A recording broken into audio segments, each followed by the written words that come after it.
देखिए, आज हम लोग SC ST वर्गीकरण का जो पूरे देश के अंदर वर्तमान में सबसे बड़ा मुद्दा चल रहा है और जो वर्तमान सरकार की जो गंदी मानसिकता के चलते हुए माननीय सुप्रीम कोर्ट में जो डिसीजन लिया गया है, और ये डिसीजन इसलिए लिया गया है कि सरकार के द्वारा हमारे पक्ष को मजबूती से सुप्रीम कोर्ट में नहीं रखा गया और यहाँ पर SC ST वर्ग को भाई से लड़ने का काम जिस प्रकार से बीजेपी सरकार कर रही है, तो ये इसका पर्दाफाश करने के लिए आज दिल्ली में आप सभी सम्मानित मीडिया बंधुओं से रूबरू होना हमने उचित समझा। और हम ये कहना चाहते हैं कि जिस प्रकार से सरकार के द्वारा ये सुप्रीम कोर्ट के द्वारा कहलवाया गया कि SC ST वर्ग का हम लोग वर्गीकरण करेंगे, हम ये पूछना चाहते हैं कि वो जो क्रिमिनल लेयर की बात कर रहे हैं वो कौन सा क्रिमिनल लेयर है। हम ये जानना चाहते हैं सरकार से कि कौन सी क्रिमिनल लेयर की बात कर रही है वो, कि यदि 1000 में से SC ST का बच्चा कोई मेहनत और मजदूरी करके शिक्षित बन जाता है, वो बड़ी कुर्सी पर पहुंच जाता है, तो ये सरकार के पेट में दर्द क्यों हो रहा है। हम ये पूछना चाहते हैं सरकार से कौन सी क्रिमिनल लेयर की बात सरकार करना चाहती है। तो इसलिए सरकार की जो मंशा है भाई को आपस में लड़ाने का जो प्रयास किया जा रहा है, ये बिल्कुल भी सफल नहीं होगा। और दूसरी बात यह कि आज भी देश को 75 साल से ज्यादा आजाद हुए हो गए, लेकिन आज भी SC ST जो वर्ग है वो उसकी जिंदगी आज वो बद से बदतर जी रहा है। आज भी वो सफाई करते हुए गटर में दम घुटने से मरने के लिए मजबूर है। क्यों? आखिर आज भी वो शिक्षा ग्रहण क्यों नहीं कर पा रहा है? आज भी वो उसको मूंछ रखने पर, घोड़ी चढ़ने पर आज भी उसको बेरहमी से क्यों मारा जा रहा है? देखिए, बाबा साहब डॉक्टर अम्बेडकर ने आरक्षण हमें इसलिए दिया कि गैर बराबरी जो है ना वो आए और सब लोग समान आए। जो दबे हुए लोग हैं, जो जिनको आज तक अधिकार नहीं मिला, जो पिछड़े हुए लोग हैं, वो समान आए, इसलिए आरक्षण की आवश्यकता पड़ी। लेकिन जो लोग कहते हैं कि अब आरक्षण की आवश्यकता नहीं है, लेकिन आज भी हम ये कहना चाहते हैं, मीडिया के माध्यम से बताना चाहते हैं कि आज भी देश के अंदर जो SC ST लोग हैं, जो दलित लोग हैं, आज भी उनकी हालत बद से बदतर है। आज भी वो लोग उनकी आर्थिक और सामाजिक गैर बराबरी नहीं हो पाई है। और हम ये कहना चाहते हैं कि जो देश के अंदर जो IAS PCS लोग हैं, कुछ लोगों का, अपर कास्ट के लोगों का मानना यह है कि अगर क्या SC ST में गरीब लोग हैं, हम इसमें भी स्पष्टीकरण देना चाहते हैं। हो सकता है अपर कास्ट में भी गरीब हो सकते हैं, लेकिन आरक्षण का मतलब केवल आर्थिक उन्नति नहीं है। आरक्षण का मतलब सामाजिक बराबरी भी है, जो कि आज तक SC ST को नहीं मिल पाई है। इसका सबसे बड़ा उदाहरण यह है कि जितने देश के अंदर IAS और PCS हैं, जब अपर कास्ट के व्यक्ति को यह पता लगता है कि ये SC कैटेगरी का व्यक्ति है, तो उसके साथ में जातिगत उत्पीड़न किया जाता है। आज कोई व्यक्ति हेड कांस्टेबल या हेड मास्टर के पद पर तैनात होता था, वो रिटायर भी उसी पद पर हो रहा है, तो कहां आरक्षण दिया जा रहा है। हम ये कहना चाहते हैं सरकार से कि अगर SC ST का वर्गीकरण होगा तो आप लोग जो अपर कास्ट के लोग हैं, आप उसका वर्गीकरण क्यों नहीं कर पा रहे हैं। आप हमें बताइए कि SC ST के जज सुप्रीम कोर्ट में कितने हैं। आप ये बताइए कि जितने भी हाई कोर्ट हैं सभी प्रदेशों के, जिला न्यायालय है, उसमें SC ST के लोग कितने तैनात हैं। हम सरकार से डिमांड करते हैं इसको सार्वजनिक किया जाए, और जितनी भी देश के सभी प्रदेशों में IAS और PCS की सीटें हैं, कि वो कितनी है, SC ST के लोग उनकी कितनी सीटें उन्होंने दी हैं, इसकी रिपोर्ट सार्वजनिक करें। और जो आजकल खासकर हमारे देश के अंदर क्या हो रहा है कि हमारे वाल्मीकि भाई को भड़काने का प्रयास किया जा रहा है। हम ये पूछना चाहते हैं कि जो लोग इनको प्राइवेट ठेके पर जो हमारे लोगों से मजदूरी करवा रहे हैं, जो सफाई करवाते हैं, आज तक ये सरकार उनको सरकारी नहीं कर पाई, परमानेंट नहीं कर पाई, और ये आज हमारे अधिकार देने की बात कर रहे हैं। मैं अपने बहुजन समाज के लोगों से कहना चाहता हूं बड़ी जिम्मेदारी के साथ में कि इन बहरूपियों से हमें गुमराह नहीं होना है। ये वही लोग हैं जिन्होंने आज से कुछ साल पहले SC ST में बदलाव किया था और हमारे अधिकारों का हनन करने का प्रयास किया था। लेकिन इस बार भी हम लोग संवैधानिक रूप से एकत्रित होंगे, अपनी डिमांड को सरकार के सामने रखेंगे। तो इसलिए सम्मानित साथियों, और हम ये भी कहना चाहते हैं कि जिस प्रकार से आज भी देश के अंदर SC ST का जो आर्थिक और सामाजिक जो व्यवस्था है अपर कास्ट में, और देश के जो पूंजीपति लोग हैं, देश के कुछ ही पूंजीपति लोग हाथों में सभी उद्योग दे रखे हैं, सभी धंधे उनके हाथों में दे रखे हैं। क्या SC ST के लोग धंधे करने की, उनको उद्योग करने की उनको अधिकार नहीं है?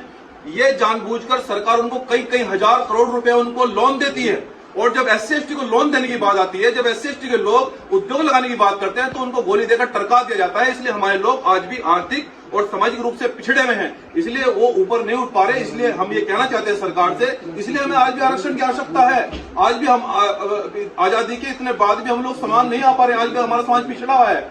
और हम ये कहना चाहते हैं कि आने वाले समय में जिस प्रकार से अभी 21 अगस्त का जो आंदोलन चल रहा है, उसका भी हम लोग एक स्पष्टीकरण देना चाहते हैं कि जैसे कि 2 अप्रैल को भारत बंद हुआ था, इस बार हम लोग आंदोलन थोड़ा हटकर करेंगे, क्योंकि इस बार हम लोग सभी चीजों पर, क्योंकि ये देश हमारा है, जनता हमारी है, सरकार हम लोग चुनते हैं, देश को रत्ती भर भी नुकसान न हो, किसी भाई को, किसी व्यापारी को, किसी आने जाने वाले रोड पर व्यक्ति को कहीं एम्बुलेंस न रुके। तो 21 अगस्त को जो हमारा आंदोलन होगा, मैं उसकी जानकारी देना चाहता हूं आप सम्मानित मीडिया बंधुओं को। साथियों, सबसे पहले तो कहना चाहता हूं कि केवल ये SC/ST की लड़ाई नहीं है, क्योंकि अधिकारियों की लड़ाई में कोई जाति और धर्म नहीं होता है। इस लड़ाई में सभी जातियों का, सभी धर्मों का सम्मान है, मजदूर किसान लोगों का सबका सम्मान है। ये लड़ाई अधिकारों की है, और अधिकारी की लड़ाई में नौता नहीं भेजा जाता, जिसको दर्द होता है वो जरूर आता है। इसलिए हम ये कहना चाहते हैं कि ये स्पष्ट कर दें कि ये लड़ाई केवल SC/ST के लोग नहीं लड़ रहे हैं। 21 अगस्त को सभी जाति, सभी वर्गों के लोग इस लड़ाई को मजबूती से लड़ेंगे, और सभी प्रदेशों के सभी मुख्यालयों पर हम शांतिप्रिय ढंग से ज्ञापन देंगे। जैसे कि कुछ लोग ये भ्रम फैला रहे हैं कि देश बंद होगा, कोई बाजार बंद नहीं होगा, बल्कि जितने भी बाजार में व्यापारी हैं उनको साथ लेकर, जितने भी संगठन हैं, देश के सामाजिक संगठन हैं, उनको सम्मान पूर्वक साथ लेकर इस आंदोलन को हम लोग मुख्यालयों पर ज्ञापन देंगे कि हमारी डिमांड क्यों है, आखिर SC/ST का वर्गीकरण किस प्रकार से नहीं किया जाना चाहिए, हमारी डिमांड, और जितनी भी हमारी डिमांड है उसको संवैधानिक रूप से रखेंगे। इसलिए किसी प्रकार से गुमराह होने की आवश्यकता नहीं है। और मैं अपने बहुजन समाज के लोगों को भी ये भी संदेश देना चाहता हूं कि किसी प्रकार से गुमराह होने की आवश्यकता नहीं है। जो व्यक्ति असंवैधानिक गतिविधि 21 अगस्त को करेगा, उसके खिलाफ निश्चित रूप से वो वीडियोग्राफी में, क्योंकि ये आंदोलन 21 अगस्त को पूरा वीडियोग्राफी में होगा, क्योंकि हो सकता है कि हमारे आंदोलन को जिस प्रकार से 2 अप्रैल में बहुत सारे बाहर के मनुवादी लोगों ने खराब कराने का प्रयास किया, तो बहुजन समाज के युवाओं को भी हमारा संदेश है कि पूरा आंदोलन वीडियोग्राफी में किया जाए। और यदि प्रशासनिक अधिकारी कोई हमारे आंदोलन को मिसगाइड करता है या जानबूझकर असंवैधानिक गतिविधियां पैदा करता है, ऐसी विद्रोह की स्थिति पैदा करता है, तो उसकी भी पूरी वीडियोग्राफी की जाए, क्योंकि उसके लिए सुप्रीम कोर्ट में एक बड़ा पैनल बनाया गया है।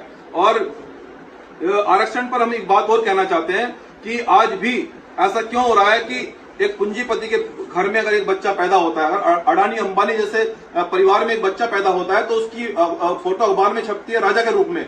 और आज भी अगर दलित समाज के या SC/ST वर्ग के बीच में कोई अगर बच्चा पैदा होता है तो बिना दवाई के मर जाता है। ये क्यों हो रहा है? आखिर ये कब तक चलेगा? हमें पूछना चाहते हैं, ये गैरबराबरी कब तक चलेगी? ये असमानता, ये आर्थिक गैरबराबरी, हम इसको किसी भी सूरत में बर्दाश्त नहीं करेंगे। और आरक्षण हमें देना पड़ेगा सरकार को। जब तक बराबरी नहीं आएगी हम आरक्षण लेकर रहेंगे। आरक्षण हमारा संवैधानिक अधिकार है, और जिस प्रकार से सुप्रीम कोर्ट में हमारा मजबूती से पक्ष नहीं रखा गया, हम उस पर कहना चाहते हैं कि आर्टिकल 13, 14, 15, 16 का ये वायलेंस हुआ है, ये जानबूझकर वायलेंस कराया गया सरकार ने। और मैं खासकर अपने SC/ST भाइयों से कहना चाहता हूं कि जो लोग हमें हमारी कुर्सियों को पूरा नहीं कर पाए, जो लोग हमारे प्राइवेट कर्मचारियों को सरकारी नौकरी नहीं दे पाए, जिन लोगों ने हमारा आरक्षण को समाप्त कर दिया, क्या हम ऐसे लोगों से उम्मीद करेंगे?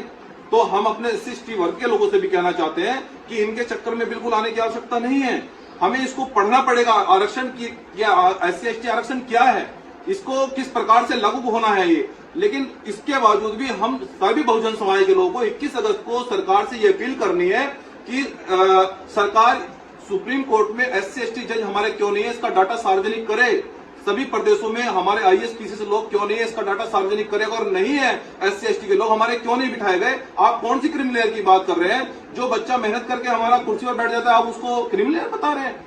जो व्यक्ति 1000 व्यक्ति में से 2-4 लोग हमारे कुर्सी पर बैठे हैं, तो सरकार के पेट में दर्द क्यों हो रहा है? उसको क्रिमिनल बता रहे हैं। अगर क्रिमिनल की बात करें तो मान्यवर हम ये कहना चाहते हैं सरकार से, अपर कास्ट के लोगों को क्रिमिनल देखा जाए कि वो क्या एक परिवार से हमने देखा है कि 10-10 जज है सर। एक परिवार से 10 जज कहां से? वो कौन सी किताब पढ़ रहे हैं? वो हमारे SC/ST लोगों को भी बता दे कि वो कौन सी किताब पढ़ रहे हैं। हम अपने SC/ST लोगों को भी वो किताब पढ़वा देंगे। हमें पता है किस सब पेपर लीक होते हैं, किस प्रकार से वो जज बने, हमें जानते हैं हम लोग। लेकिन अगर जांच पर बात आई है तो सर जांच पूरी होगी और पूरे देश के अंदर सभी वर्गों की जांच होगी। SC/ST की वर्गों का वर्गीकरण नहीं होगा। जो अपर कास्ट के लोग हैं उनको जो है ना, उनकी जांच होगी। वो किस प्रकार से एक ही परिवार से 10 जज कैसे बने? विधायक का बेटा ही 10 पुस्तक तक जज, वो विधायक कैसे बन रहा है? MP का बेटा ही मुख्यमंत्री कैसे बन रहा है? तो आप SC/ST पर क्यों सवाल उठा रहे हैं? आप अपर कास्ट के लोगों से बात क्यों नहीं करना चाहते? जो लोग हमारे हजारों सालों से, सैकड़ों वर्षों से हमारी कुर्सियों पर बैठे हैं, आप उसका वर्गीकरण कब करेंगे सर? ये हम पूछना चाहते हैं। आप किसको गुमराह करना चाहते हैं? और ये लड़ाई संवैधानिक है। जो लोग गुमराह करना चाहते हैं, ये लड़ाई संवैधानिक है। हम लोग संविधान के अनुसार अपना अधिकार मांगने आए और ये अधिकार देना पड़ेगा सर। हम लोग व्यवस्था को नहीं चलने देंगे। इसलिए हम फिर से कहना चाहते हैं कि SC ST का वर्गीकरण नहीं होगा और हम लोग संवैधानिक रूप से 21 अगस्त को सभी मुख्यालयों पर धरना देंगे।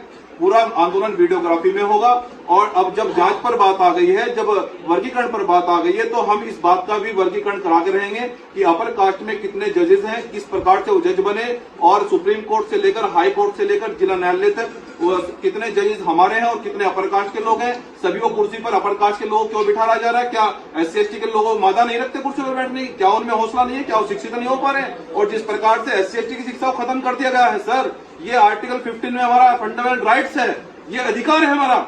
इस शिक्षा के अधिकार को क्यों छीना जा रहा है? बाबा साहब ने कहा था कि जो पढ़ेगा वो बढ़ेगा, लेकिन हमारी पढ़ाई रोक दी गई, इसलिए बहुजन समाज SC ST के लोग नहीं बढ़ पा रहे हैं। इसलिए हमें शिक्षा दी जाए जीरो बैलेंस पर, जो संविधान में हमारे लिए बाबा साहब डॉक्टर अम्बेडकर ने सुरक्षित लिखा है। अगर हमें शिक्षा नहीं मिलेगी तो हम आने वाले समय में विश्वविद्यालयों में भी धरने प्रदर्शन करेंगे, व्यवस्था को नहीं चलने देंगे। इसलिए अब अगर वर्गीकरण होगा तो प्रकाश का होगा, SC ST का वर्गीकरण नहीं होगा। और बाकी हमारे सुप्रीम कोर्ट के वकील हैं, मैं एडवोकेट महमूद प्राचा जी, क्योंकि लीगल रूप से भी हमने इस आंदोलन की भूमिका बनाई है, तो वो भी आपको जानकारी देंगे। महमूद प्राचा जी।